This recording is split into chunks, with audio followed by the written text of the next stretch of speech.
Morning, everybody. We'll get started here in a few minutes. Heading out to a job. We'll give it a couple minutes, see if anybody wants to come watch. The open road there.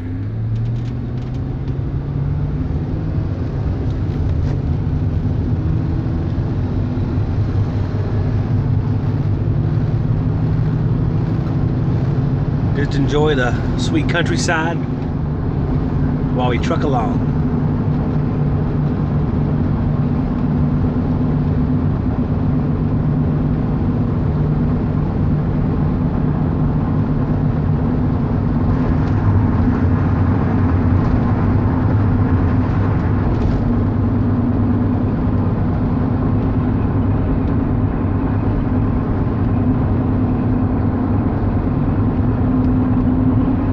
Give it about another minute or so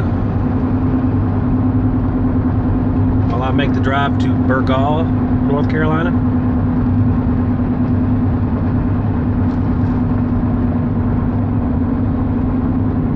See if we can't get that quality up a little bit.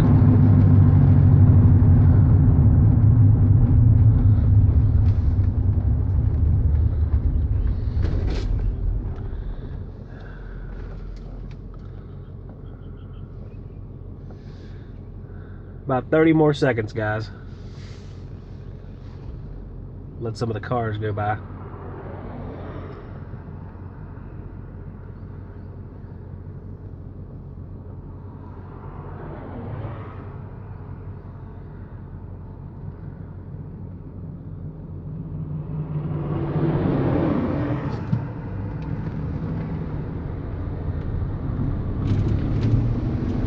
Good morning, guys.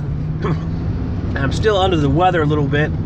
It's been pretty much a solid week of this stuff now, and I'm getting pretty sick of it. Try to take it easy as possible, but today I had to start a job. So I'm bringing in every single person I know of to help me do the job. I got Mike coming in, I got my brother coming in. Try to knock it out.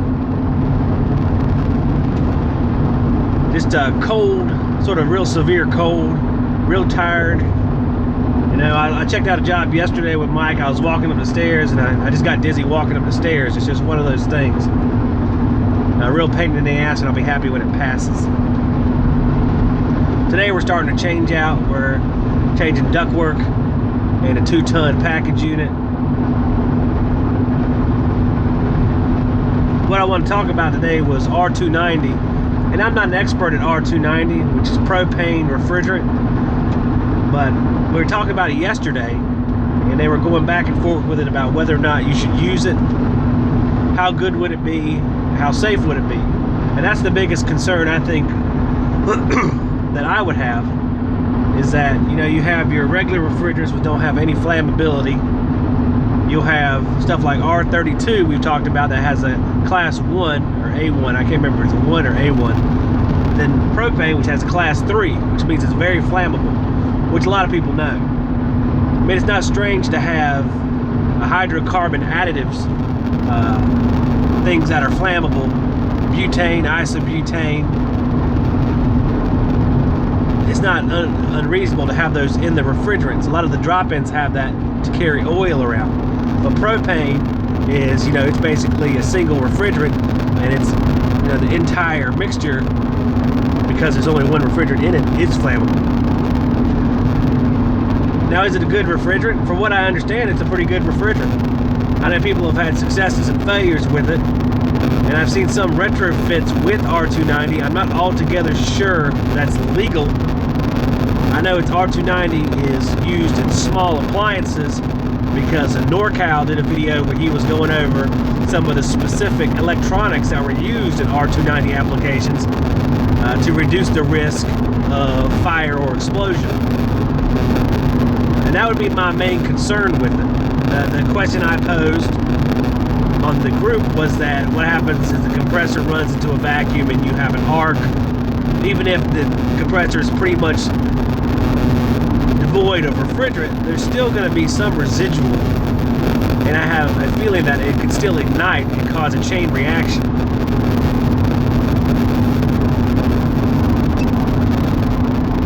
Now, I think it probably is a pretty good refrigerant.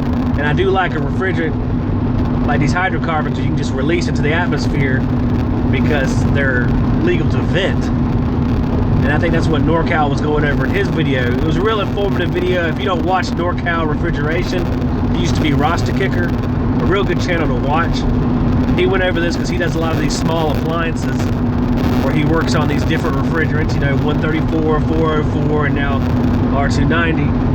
And the idea is that r290 propane is better for the environment because it has a low global warming potential. But you usually trade that for a risk of personal injury. It usually seems how it goes. Whatever is better for the environment is worse for the technician.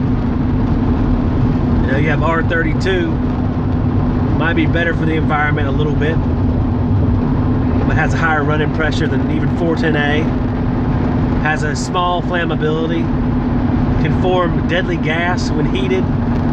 I've seen some stories online where some of the guys that were working on R32 appliances inhaled some of this deadly gas, and then they pretty much were bedridden for the rest of their lives just from a few seconds exposure. And this is what we're facing as time goes by.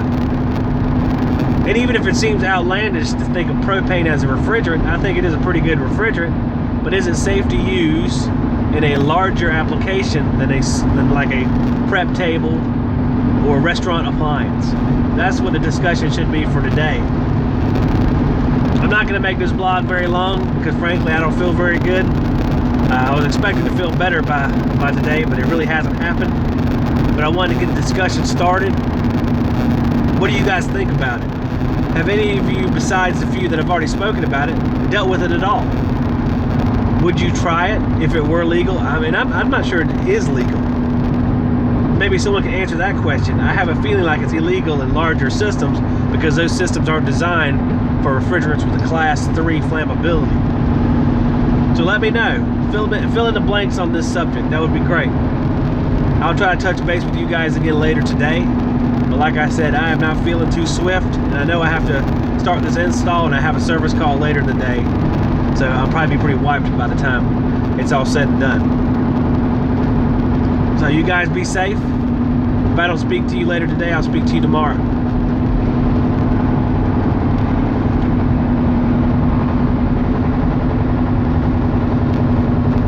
Just on another note, I know that there hasn't been any new videos on the Pro channel on Thursday or yesterday, and it is simply because I have not been able to edit any.